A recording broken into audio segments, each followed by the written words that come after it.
Alhamdulillah, berbahagialah bagi orang-orang yang merindukan kemuliaan dan kebaikan. Baik, para pemirsa yang budiman, bahasan riya. Jadi ada yang mubah, hanya jadi siksaan buat dirinya. Seperti apa? Ya, kalau kita memamerkan amal, bukan amal kebaikan, maaf ya, memamerkan sesuatu.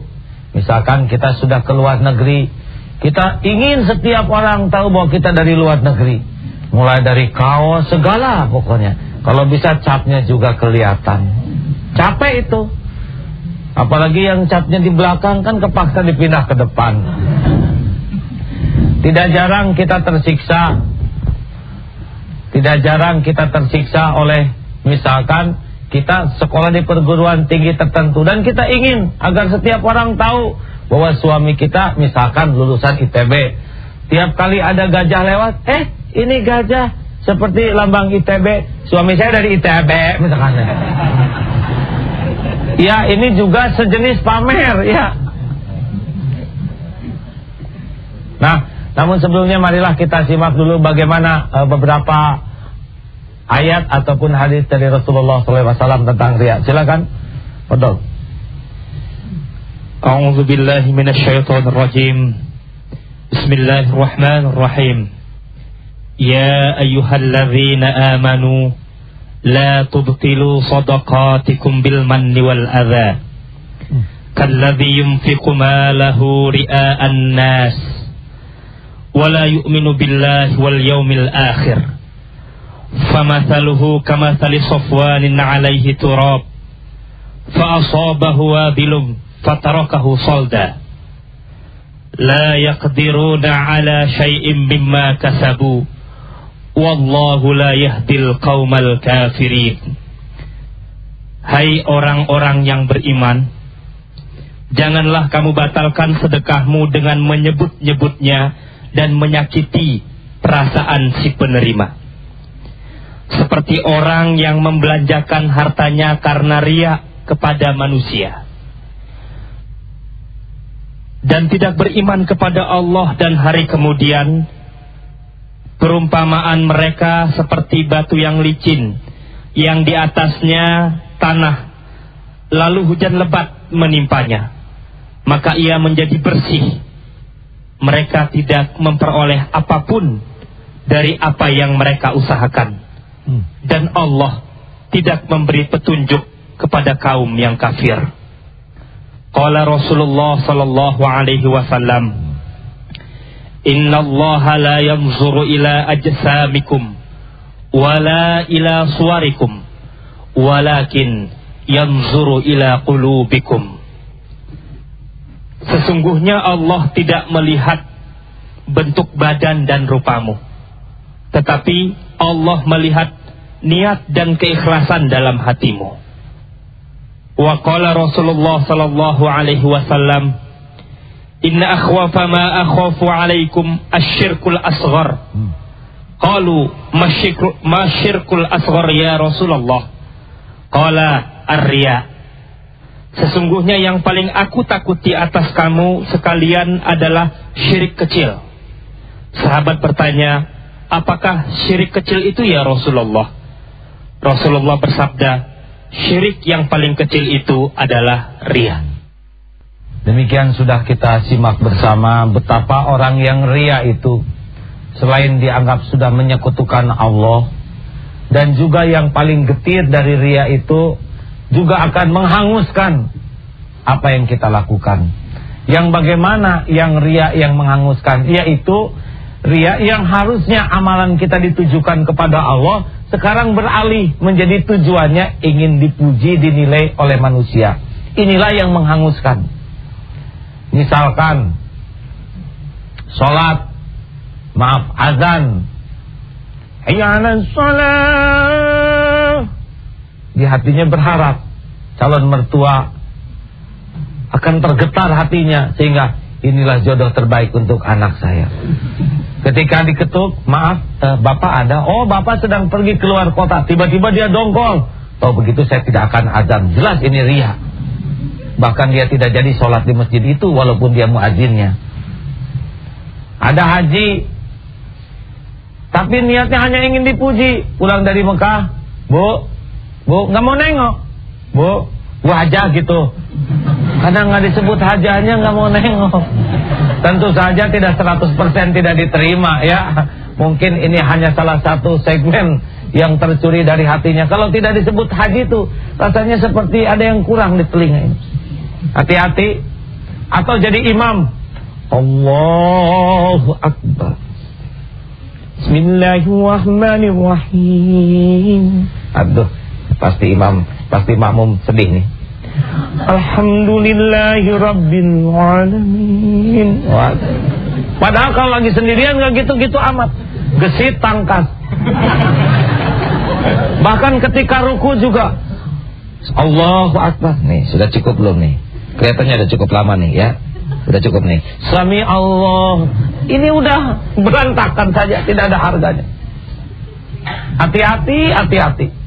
Sedekah atau ceramah seperti ini, kalau niatnya hanya ingin sesuatu selain dari Allah, hanya kutap-ketap saja kalau dalam bahasa Sunda ini, bunyi, tidak ada harganya.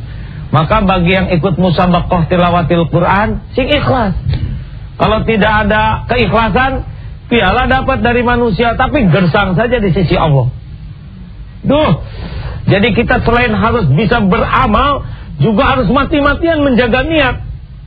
Bagaimana cirinya orang yang tidak ikhlas atau yang riya? Gampang, kata Imam Ali, semoga Allah memuliakan beliau. Ada orang, gak ada orang. Kalau beda itu ciri-ciri kurang ikhlas.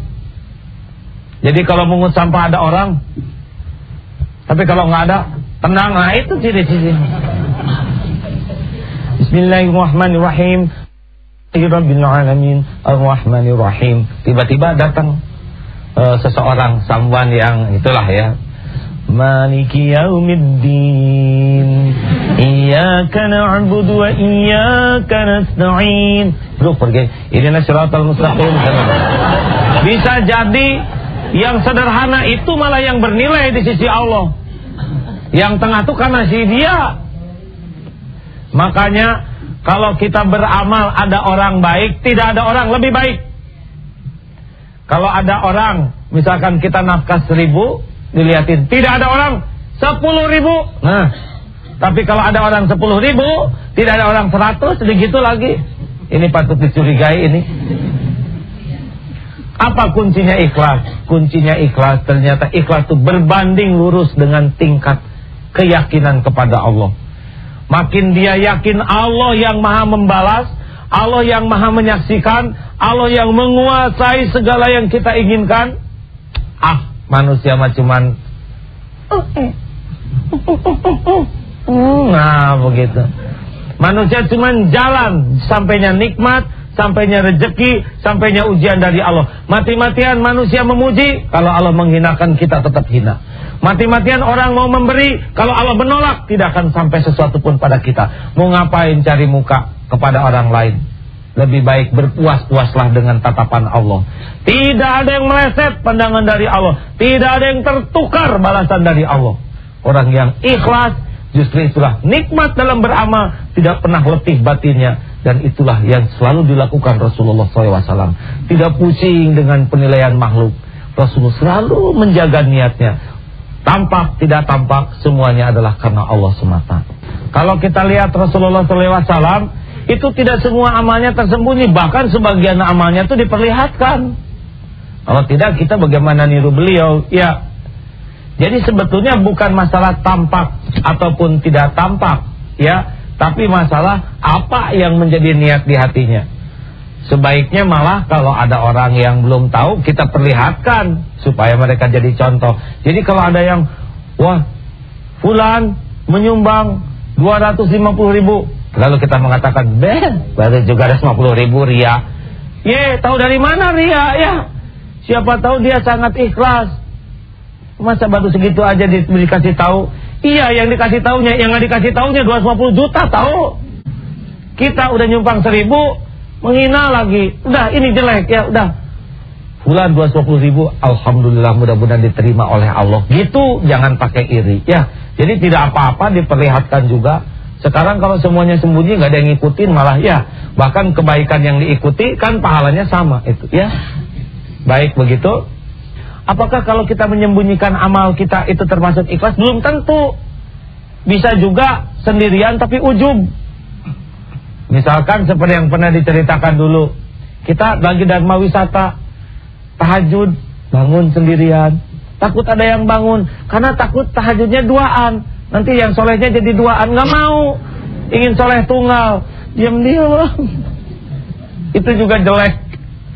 Atau ketika Senin Kemis ada arisan, kemudian kita geleng-geleng kepala, ya Allah, saksikanlah, tidak ada satupun yang saum, ampunilah mereka. Ada, padahal dia yang harus tobat ya. Mungkin mereka saum menghargai tuan rumah, maka diam dalam kesendirian juga belum tentu selamat kalau tidak pandai mengelola hati. Luar biasa memang ilmu hati ini. Maka sekarang kesimpulan dari perjumpaan ini, marilah saudara-saudaraku sekalian, mulai sekarang mah puaskan diri kita, cukuplah Allah. Allah melihat cukup buat kita. Mau dilihat siapapun terserah, yang penting Allah ridho, cukup. Karena diri kita milik Allah, masa depan kita dalam genggaman Allah, apapun yang kita inginkan semuanya dikuasai oleh Allah. Gak ada gunanya cari pujian di depan makhluk kalau kita tidak disukai oleh Allah Subhanahu wa ta'ala. Dan biasanya orang yang ikhlas, Allah lah nanti akan menginformasikan kalau toh jadi kebaikan untuk diketahui orang lain.